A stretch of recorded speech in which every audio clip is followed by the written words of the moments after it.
നമ്മൾ എത്ര വിവാഹ തട്ടിപ്പ് വീരന്മാരെ കുറിച്ച് കേട്ടിട്ടുണ്ട്. തട്ടിപ്പുകാരികളെ കുറിച്ച് കണ്ടും കേട്ടും അറിഞ്ഞും വായിച്ചുമൊക്കെ മനസ്സിലാക്കിയിട്ടുമുണ്ട്. പക്ഷേ ഇമാതിരി ഒരു തട്ടിപ്പുകാരെ കുറിച്ച് കേട്ടിട്ടേ ഉണ്ടാവില്ല. 10 പേരെയല്ലേന്നേ കല്യാണം കഴിച്ചു മുങ്ങിയത്. കെട്ടുതാലി കൊണ്ട് ഒറ്റ പോക്കാണ് പ്രധാന പരിപാടി.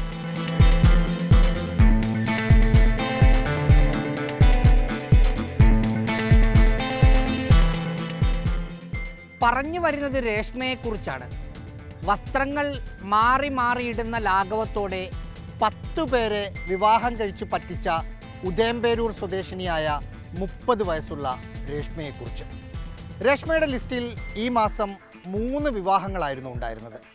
ഒന്ന് നെടുമങ്ങാട്ടെ പഞ്ചായത്ത് അംഗം, മറ്റൊന്ന് കോട്ടയത്തുള്ള ഒരു കല്യാണ ചെറുക്കൻ, മറ്റൊന്നുണ്ടായിരുന്നത് തിരുവനന്തപുരത്തെ തിരുമലയിലുള്ള ഒരു യുവാവായിരുന്നു. ഇതിൽ രസമെന്ന് പറയുന്നത് നെടുമങ്ങാട്ടുള്ള വിവാഹത്തിന് രേഷ്മയെ തിരുവനന്തപുരം വരെ എത്തിച്ചത് രേഷ്മയുടെ ലിസ്റ്റിൽ അടുത്ത് വിവാഹം ചെയ്യാനിരിക്കുന്ന കോട്ടയത്തുള്ള പയ്യനായിരുന്നു. അത്രയ്ക്കുണ്ട് മിടുക്ക്. സാർ, എന്നെ ഒന്ന് ജയിലിലടയ്ക്കൂ പ്ലീസ് സാർ, എന്നെ ജയിലിലടയ്ക്കണം. പുറത്തേക്കിറങ്ങാൻ സമ്മതിച്ചാൽ ഇനിയും ഇതുപോലുള്ള തട്ടിപ്പ് നടത്തും. കയ്യോടെ പൊക്കിയപ്പോൾ അന്വേഷണ ഉദ്യോഗസ്ഥനായ ആര്യനാട് SHO VS സജീഷിനോട് രേഷ്മ പറഞ്ഞത് ഇങ്ങനെയാണ്: എന്തിനാണ് ഇത്രയും പേരെ ഇങ്ങനെ തട്ടിപ്പ് നടത്തി പറ്റിക്കുന്നതെന്ന് ചോദിച്ചപ്പോൾ കൂടുതൽ പേരുടെ സ്നേഹം കിട്ടുന്നതിന് വേണ്ടിയാണ് ഇങ്ങനെ മാറി മാറി കല്യാണം കഴിക്കുന്നതെന്നാണ് രേഷ്മ പറഞ്ഞത്.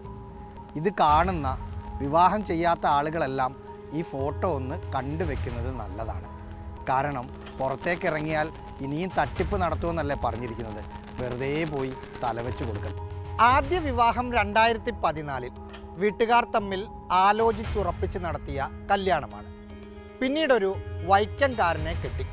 സാമൂഹ്യ മാധ്യമങ്ങളിലൂടെ ഉണ്ടായ പരിചയമായിരുന്നു വിവാഹത്തിലെത്തിയത്.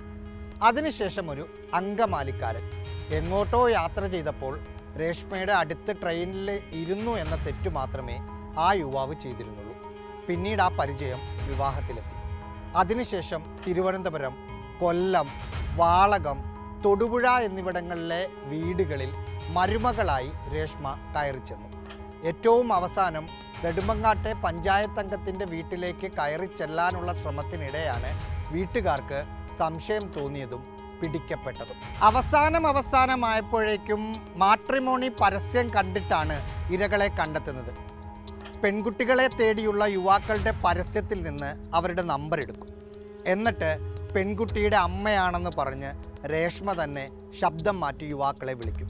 ഫോൺ വെക്കാൻ സമയത്ത് മകളെ കൊണ്ട് അങ്ങോട്ട് വിളിപ്പിക്കാമെന്ന് പറയും. പിന്നീട് രേഷ്മയായി തന്നെ ഫോൺ വിളിക്കുന്നതാണ് ഒരു രീതി. അങ്ങനെ സംസാരിച്ച് നല്ല സൗഹൃദത്തിലാകും. പിന്നീട് നേരിട്ട് കാണും.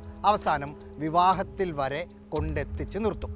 കല്യാണ സമയമാകുമ്പോൾ അമ്മ എവിടെ, ബന്ധുക്കൾ എവിടെ എന്ന് ആ യുവാവ് ചോദിക്കുമ്പോഴാണ് അമ്മയ്ക്ക് നിന്നെ ഇഷ്ടമായില്ല, ബന്ധുക്കൾക്ക് ഈ കല്യാണത്തോട് എതിർപ്പാണ്, എങ്കിലും നമ്മൾ ഇത്ര പരിചയപ്പെട്ട സ്ഥിതിക്ക് ഒരുമിച്ച് ജീവിക്കാമെന്നൊക്കെ പറഞ്ഞ് പറ്റിച്ച് പടുകുഴിയിൽ കൊണ്ട് ആ യുവാവിനെ വീഴ്ത്തും. പിന്നീട് ഒരാഴ്ചയാണ് മധുവിധുവിന് രേഷ്മ കൊടുത്തിരിക്കുന്ന കാലപരിധി. ഒരാഴ്ച കഴിയുമ്പോൾ കെട്ടുതാലി വരെ എടുത്ത് കിട്ടാവുന്നതെല്ലാം കൊണ്ട് അവിടെ നിന്ന് മുങ്ങും. പിന്നെ പൊങ്ങുന്നത് അടുത്ത ഇരയെ കിട്ടുമ്പോഴാണ്. ഇതുവരെ തട്ടിപ്പിനിരയായ 7 പേർ പോലീസിനെ സമീപിച്ച് വിവരങ്ങൾ കൈമാറി.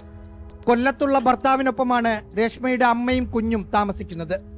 ഇന്നോ നാളെയോ അന്വേഷണ സംഘം പ്രതിയെ കസ്റ്റഡിയിൽ വാങ്ങും. അതോടെ കേസിന്റെ കൂടുതൽ വിവരങ്ങൾ പുറത്തു വരുമെന്ന പ്രതീക്ഷയിലാണ് അന്വേഷണ സംഘം. റഹീസ് റഷീദ്, ഇൻ റിപ്പോർട്ടർ, തിരുവനന്തപുരം.